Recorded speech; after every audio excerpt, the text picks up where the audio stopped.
ठीक हो गया। प्रॉफिट्स गिवन है, बताओ।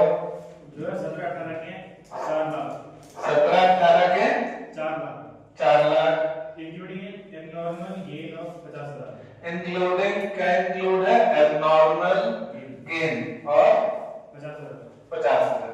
ठीक हो गया। फिर इसके बाद 18-19 का दिया है 5 लाख, 18-19 का दे रखा है प्रॉफिट 5 लाख का, after charging abnormal loss of 1 lakh, after abnormal loss of 1 lakh, 1 lakh का एबनॉर्मल लॉस है इसमें। फिर 19-20 का दिया है 4.5 लाख, 19 और 20 का दे रखा है 4.5 लाख। ठीक हो गया। Without charging 50,000 payable on the insurance of plant and machinery, without charging insurance, insurance की प्रीमियम है कितनी? 50,000 ऑन प्लांट एंड मशीनरी। ठीक हो गया। इसके कहते हैं calculate the value of works goodwill on the basis of 2 year purchase of average profit of last 3 years, goodwill on the basis of 2 years purchase of AP of last 2 years, ऐसा कहता है last 3 years, last 3 years। ठीक है। Question clear है सबको कि goodwill निकालनी है 2 into AP, तो AP किसकी? इन 3 सालों की। क्लियर है? तो इसकी अमाउंटें ये जो है ना 4 लाख, 5 लाख और 4.5 लाख, ये प्रॉफिट दे तो रखा है, लेकिन ये प्रॉफिट में कुछ नॉर्मल लॉस भी माइनस है, एबनॉर्मल लॉस भी माइनस होंगे, या नॉर्मल गेन जोड़ दिया होगा, एबनॉर्मल गेन भी जोड़ दिया होगा। जबकि करना क्या चाहिए भाई? ऑपरेटिंग यानी कंपनी के निकालना है, तो हमने नॉन ऑपरेटिंग कुछ नहीं जोड़ना है। आई बात समझ में? तो ये जो नॉर्मल और एबनॉर्मल है इसको समझना। नॉर्मल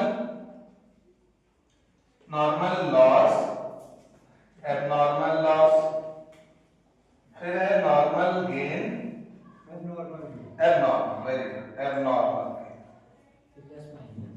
इसमें क्या समझने की चीज है भाई? नॉर्मल लॉस जो है, मैंने जितना भी प्रॉफिट कमाया उसमें से एक्सपेंसेस और लॉस माइनस करूंगा, नहीं करूंगा, और कोई एक्स्ट्रा प्रॉफिट आएगा तो वो जोड़ लूंगा, नहीं जोड़ लूंगा। लेकिन कौन सा? केवल नॉर्मल, केवल नॉर्मल। तो केवल नॉर्मल जो लॉस है ना वो माइनस होता है या ना? तो नॉर्मल गेन क्या होता है? प्लस। अब नॉर्मल अगर माइनस है तो एबनॉर्मल प्लस, नॉर्मल गेन अगर प्लस है तो एबनॉर्मल गेन माइनस। आपको ये फॉलो करना है। आई बात समझ में? आओ पहले नंबर पे आते हैं। 4 लाख है, इसमें एबनॉर्मल गेन शामिल है 50,000 का, तो एबनॉर्मल गेन क्या किया होगा इन्होंने? हाँ, जोड़ दिया है, हटा दो, माइनस कर दो। आई बात समझ में? तो इसकी वैल्यू अब 4.5 लाख मिली है, कितनी है? आई कैसे निकालोगे आगे? 4 लाख माइनस 50,000 बराबर 3.5 लाख, फाइनल अमाउंट। आई बात समझ में? नेक्स्ट पे आओ। ये जो 5 लाख है इसमें क्या है? इसमें एक एबनॉर्मल लॉस जो है कंसीडर कर लिया गया है, एबनॉर्मल लॉस, जबकि एबनॉर्मल लॉस कंसीडर नहीं करना था, तो तुमने कंसीडर कर लिया है, तो क्या करोगे? जोड़ दो भाई, है ना? इसको क्या करेंगे?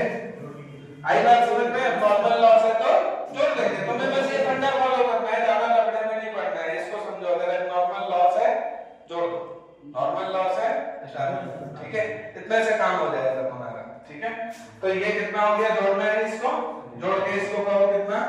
6 लाख। ये 6 लाख है। आ जाओ इस 4.5 लाख में, ये क्या है? बोले इसमें अभी without charging insurance premium 50,000 on plant and machinery.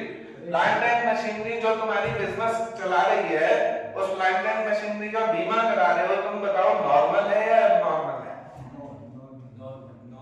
बिल्कुल नॉर्मल है भाई, बिजनेस उसी से चल रहा है ना? अगर तुमको मेरी पर्सनल कार का बीमा है तो नॉर्मल है वो। आई बात समझ में? तो ये पर्सनल नहीं है, बिजनेस का प्लांट एंड मशीनरी का बीमा है जो कि नॉर्मल होता है। ये क्या होता है? नॉर्मल। अब बताओ नॉर्मल लॉस क्या करोगे? माइनस। तो इसको 4.5 लाख में से 50 माइनस करो, कितना आया? 4 लाख।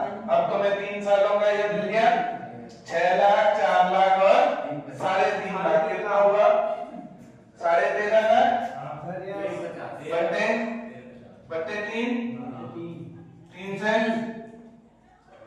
45 4.5 लाख कितना आया?